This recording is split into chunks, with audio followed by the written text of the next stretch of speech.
Was it hard for you to see somebody else doing it? Well, it's hard in the sense that it's my baby. You know, I did 4,700 episodes. I created the show. I created the whole thing. And so if people aren't doing it the way I want it done or the way I did it, it makes it tough for me to watch. So I would give them notes to say, do this and remember this and remember that the star of the show is not you. The star of the show is the contestant. All this, all advice I give them. But it's tough because they have their own way of doing it. And I decided at one point to stop worrying about it and let him have, since CBS likes it and they're content with it, and I'm just a pullback. I decided to pull back. I give them some information and notes from time to time, but that's about it. Do you watch the show today? I go down to the studio. I go down to the studio about once every couple of weeks. I sit in a couple of shows and watch it, and give a couple of notes. And if I'm home, I'll turn around and watch it. Are you pleased with it? I am. Let me say, on a scale of 1 to 10, I would say I'm pleased to with around a 7. What don't you like? Well, it's hard to describe the little nuances that I did and that I preferred that they're not following up on. It's hard for me to describe. I have to sit down with you like I sit down with everybody in the dressing room and explain my points. But there are certain little things that made it different. I think they're let me put it this way. When I did the show, I had a love affair with the people. Do you remember that? Oh, yeah. I wasn't an MC who looked down at the people. I loved the people. And they did crazy things and so on, and I just loved everything they did because I empathized with them. These are my people. They came to my party. I'm treating them with respect. And even if they're the wildest, craziest people, I still put my arm around them. And that was the feeling that I projected.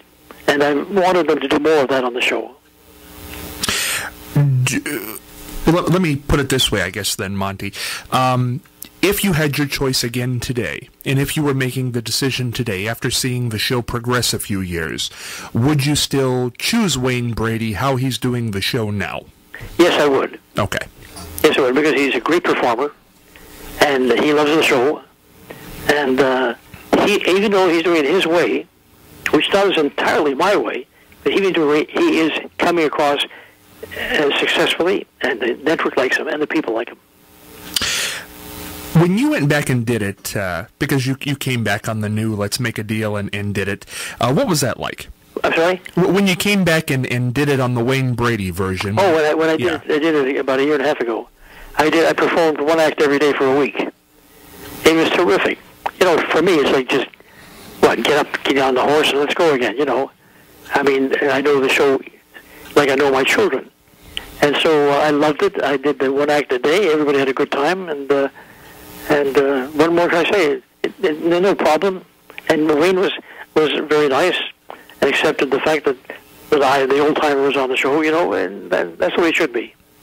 You know, Monty, I can't think of anybody better to ask this of, because you really do go into the nuances and inner workings of the business. What makes a good broadcaster, whether it's an interviewer or a talk show host or a game show host, what makes them good at what they do? Well, it's hard for me to define the various things, but let's say that on a television show where you're interacting with people, number one, you have to have respect for the people. Don't put them down. That's the one thing that I demand. Don't put the people down, because these people are your brother, your sister, your friend, your neighbor, whoever it is, and they all deserve respect. So don't put them down. That's the first rule. Secondly, when you're on a show, not every Let's Make a Deal, but let's say it's an interview show, you have to learn how to listen. Because when you listen, you will hear what the person's saying, and you'll be able to extract from them a story that you want to get. But you're not the one who initiates it. I had a show on the air once called Your First Impression. And the host of that show would interview the stars, and when they would come out of the booth where they were identified, the mystery person identified, they came out for the interview portion.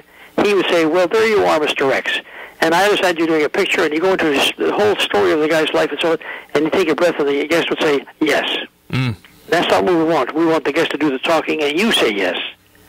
In other words, you have to, you're the intermediary between that star and the public. We don't want to hear my story. We want to hear their story. And those are the things that I appreciate. And, of course, I keep saying to the host, be charming, be nice. There's a love affair with the contestant, and always remember that on Let's Make a Deal, the contestant is the star. The contestant is the star because you're going to be there every day and every way. And if you will let the star have the limelight, if you have the camera will be, the close-up will be on the contestant, not you. But at the end of the show, everyone will know that you are the star by being secondary to the contestant. Monty, by paying attention to this interview, and this is, Lord knows, not a knock on anybody, but you've said many times that the guest, the contestant, is the star, and less of the performer being the star. Now, obviously, Wayne Brady is he's very talented. He can sing, he can dance, he can MC. He's very good at ad-libbing. Do you think there's too much of that going on, where the spotlight is on him and not on the contestant? Well, I've hoped not. Okay. I've hoped not. But it's one of the first things that I've told the producers and so on. I said, try to convey to Wayne, and you see, I don't talk to Wayne too much because by my presence I intimidate him. So I do it through the producers and the writers and so on. I said, try to get him to focus on the contestant. For example, we have on Let's Make a Deal a thing called the zonk. Now, the zonk, it became an integral part of the show. When the person went for the refrigerator, the car, something, and ended up with a terrible thing, a zonk, it was a comedy effect. It was part of the show, but it was a comedic effect to balance the prizes. In other words, when you have a zonk, people had to be very careful what they did because they could lose everything they have. So we created the zonk. And I wanted the zonk to be like it was in our day when we created double-decker dining room sets and two front engines of a car pasted together, all these crazy things. And when I see the show, they didn't seem to understand that that's a part of the show that the audience laughs at it, they get a kick out of it, the guy loses, but you have to have that, you have that jeopardy built in. But when I watch the show, they do the zonk and they get off it so quickly as if nobody, either Wayne or the director or everybody wants to stay on it too long.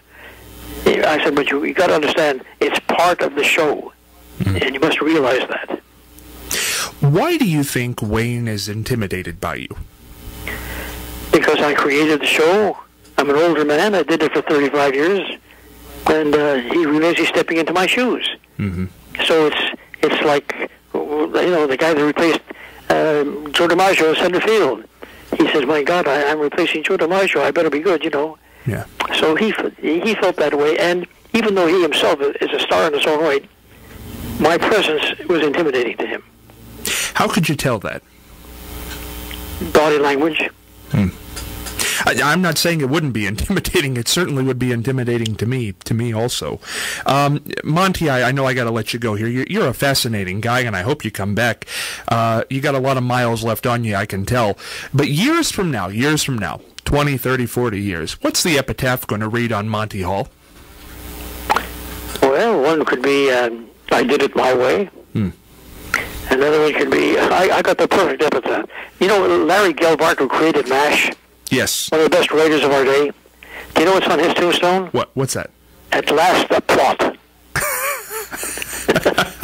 Well, I gotta tell you, Monty, the reason I asked this question is when Rodney Dangerfield died, and I ask everybody now, when he passed away, I found out what was on his tombstone. Do you know what's on Rodney's?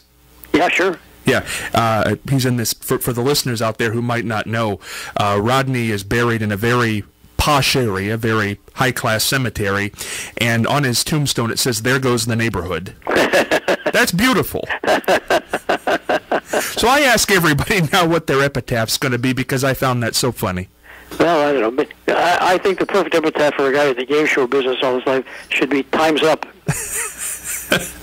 Monty Hall, my goodness, you've been a delight. Please come back with us and stay well. Anytime. Hey, take care. Bye-bye. Right, thank you. Monty Hall, one of the... Boy, you're talking legends, you're talking Monty Hall. We're going to take a break, come back with Joey Dioria right after this.